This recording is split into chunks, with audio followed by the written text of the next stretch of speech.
একদিন একটা আইডি থেকে আমাকে মেসেজ দিয়ে বলে, আচ্ছা ভাইয়া, আপনি কি আমাকে মানে 30 টাকা রিচার্জ করে দিতে পারবেন?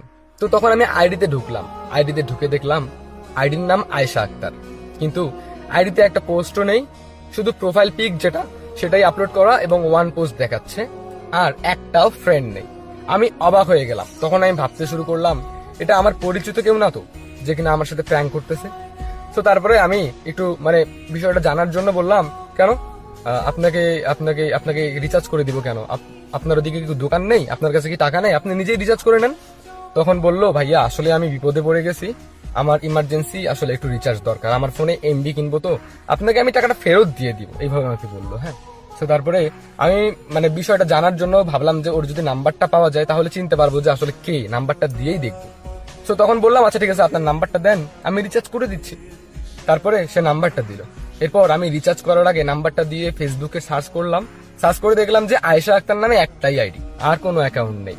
আর এই নাম্বারে নাই কোনো আছে হোয়াটসঅ্যাপ, নাই ইমো, কিচ্ছু নাই। ঠিক আছে, তো তারপরে আমি কোনো কিছু না ভেবে রিচার্জ করে দিলাম। 50 টাকা ছিল, 50 টাকাই দিলাম বিকাশ থেকে রিচার্জ করে। তারপরে বললাম, পেয়েছেন? এরপরে সে বললো, হ্যাঁ ভাইয়া, থ্যাংক ইউ সো মাচ, তবে আপনি 50 টাকা কেন দিছেন? আমি বললাম 30 টাকা দিতে, আপনি কেন 50 টাকা দিবেন?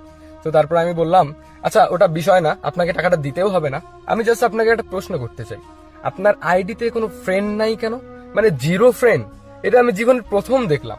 তখন সে বলল, আসলে অনেক কষ্ট করে বাবা মার থেকে ফোনটা কিনে নিয়েছি, আমার তেমন কোনো বন্ধু নেই, তাই ফেসবুক আইডিতে কারোর সাথে ফ্রেন্ডশিপও নেই, যে দুইটা বান্ধবী আছে সেই দুইজন তো ফোনই ইউজ করে না। তারপর আমি বললাম, ও আচ্ছা আচ্ছা, আপনাকে একটা কথা বলি, মানে আপনার প্রোফাইল পিকচারে শুধু একটা কার্টুনের পিক দেওয়া, আপনি কি আসলেই মেয়ে?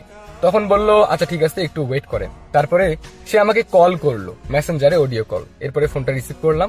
রিসিভ করে শুনতে পেলাম সেই মেয়েটার ভয়েস। মেয়েটার ভয়েসটা আসলেই অনেকটা সুন্দর ছিল এবং কি একটু বাচ্চা বাচ্চা টাইপের ছিল। মানে তার কাছে সবকিছুই অজানা ছিল, ফেসবুক জগৎটা তার কাছে একদম নতুন, মানে সে নতুন ফোন কিনছে, নতুন ফেসবুক আইডি খুলছে, এইরকম একটা অবস্থা। হ্যাঁ, তো তারপরে আমি তাকে জিজ্ঞেস করলাম, আপনার নাম কি অরিজিনালি? তখন বললো, আইডিতে যেটা এটাই, আয়েশা আক্তার। এরপরে বললাম, আপনার ভাই বোন নেই? তখন বললো, না, আমি এক বাবার এক মেয়ে।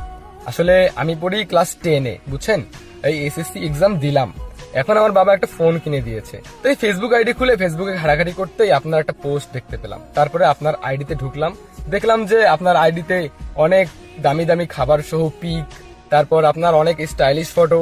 তো ভাবলাম যে আপনার থেকেই যদি হেল্পটা পাওয়া যায়, আপনাকে দেখে মনে হলো আপনি বড় লোক। তারপরে আপনাকে নক দিয়ে টাকাটা চাইলাম, মানে রিচার্জ চাইলাম। এরপর আমি বললাম, ও আচ্ছা, তাহলে এই জন্যই নক দিছেন? তখন বললো, হ্যাঁ এই জন্যই। আসলে আমি বললাম যে, আচ্ছা তাহলে একটা কাজ করেন না, আপনি তো এমবি কিনছেন, আপনি একটা ফটো তুলে দিতে পারবেন আপনার?